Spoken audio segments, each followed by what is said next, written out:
if we just fully depend on Krishna, everything will come. Everything. No problem. All the arrangements, whatever we need, it will be there. We don't have to wait.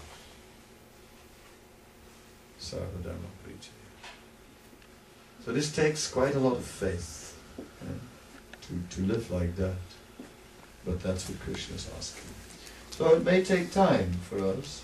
One can live in a household situation, one can live as a sannyasi, as a brahmachari, as a vanaprastha, that's alright. That depends. But the essence is, somehow or other, it must be dedicated to Krishna. Then everything will be auspicious, because otherwise we get entangled in karma, and the result will be we will have to pay for it. Did you ever go to some restaurant where they serve small portions? You know these kind of restaurants? You go and you order, and they serve really small portion, and you're hungry, it's just not enough, right? So then, while you're eating, you're going to order more. And as you're ordering some more, it's just coming in, and at the end, you get the bill. And it's a shock. It's like, I mean, it's way beyond expectations, right? It's a lot more. So you say to the waiter, wait a minute. There's lots of things on these bills, and we didn't have them. We didn't have them. That's not right. No. But the waiter will say, yes, you did, and it came on this bowl here. It came in this bowl, and that came with this tray, and so then you had all of these preparations. So in the same way, at the end of our life, we get the karma bill. I didn't do those things. No. I never stole anything in my life. Yes, you did.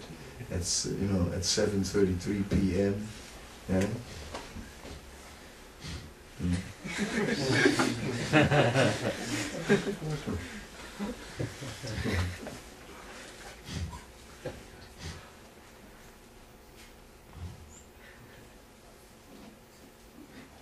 You'll never think of my beats again.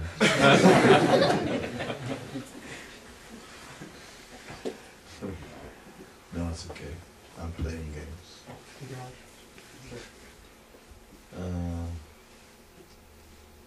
So anyway, that karma bill, right, is there. It's there. But then, then Krishna comes, and as soon as we surrender to Krishna, Krishna says, well, looks at the bill, says, okay, well, for this you don't have to pay, for that you don't have to pay, this, scrap that. Anyway, this we rip up, finished. So that's the way to deal with bills. If you don't like bills, if you hate them as much as I do, then the best solution is take shelter of Krishna, because he's the one who just scraps them, rips them up, gets rid of them. In the end, all of the karma will just be finished. Don't have to pay anymore. It's nice. I never liked paying, but it's just one of those things. Don't like that much. You like to pay? But if anybody likes to pay. So karma also. I don't really like to pay for my karma. So Krishna can relieve us. Alright, that was bird's flight over the Bhagavad Gita as it is. And now a little feedback from you all.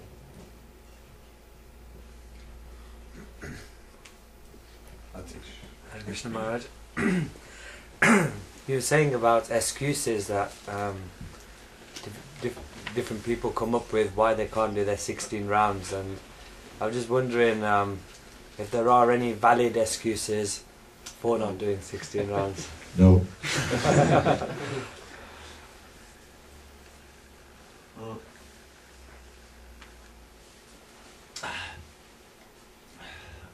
When you're in a coma, it gets a little difficult.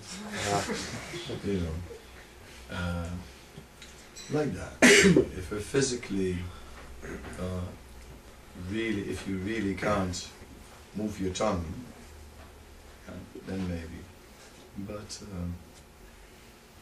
even disease is not a good excuse. One should still try chant 16 notes. But if you can't say, oh, I got a sniffle, so I can't chant today. No. So apart from diseases and comas, is it just insincerity? Is that the reason why people don't do the 16 rounds? Is it just their conditioning? Or? Yeah, insincerity, some illusion. Yeah.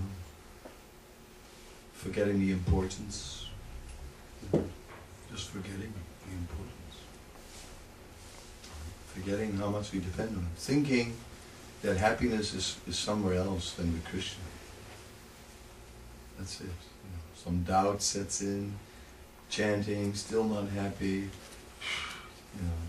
Maybe there is something else after all. And there you go. It looks good. Oh yeah, right. Illusion. Mind.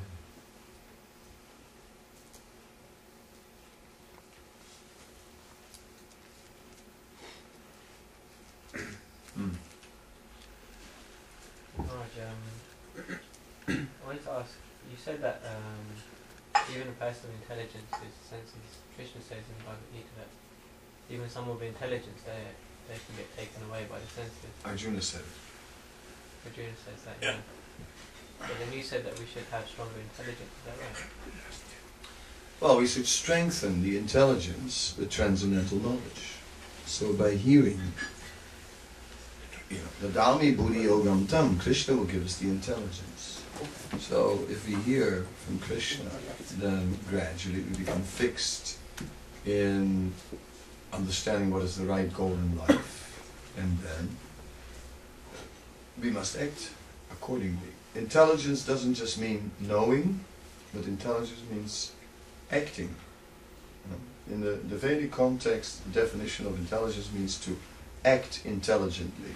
So to do the right thing, that's intelligence. Not from, I know it all. Yeah, you're not doing it, then it's not intelligence. So what's the difference between knowing the right thing through transcendental intelligence and just depending on Krishna and thinking that Krishna will...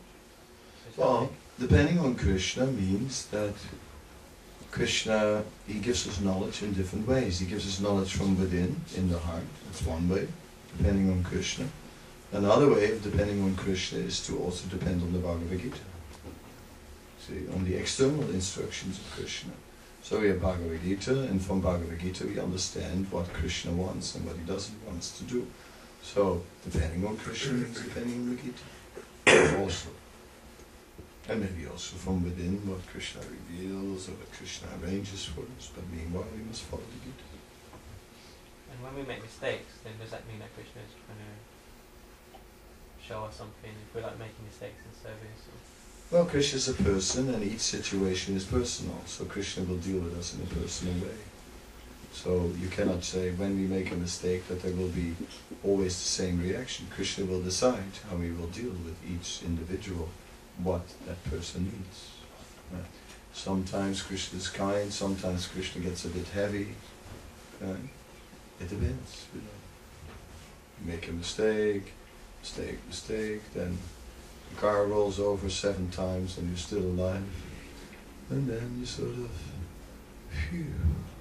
get a little more serious. Like that.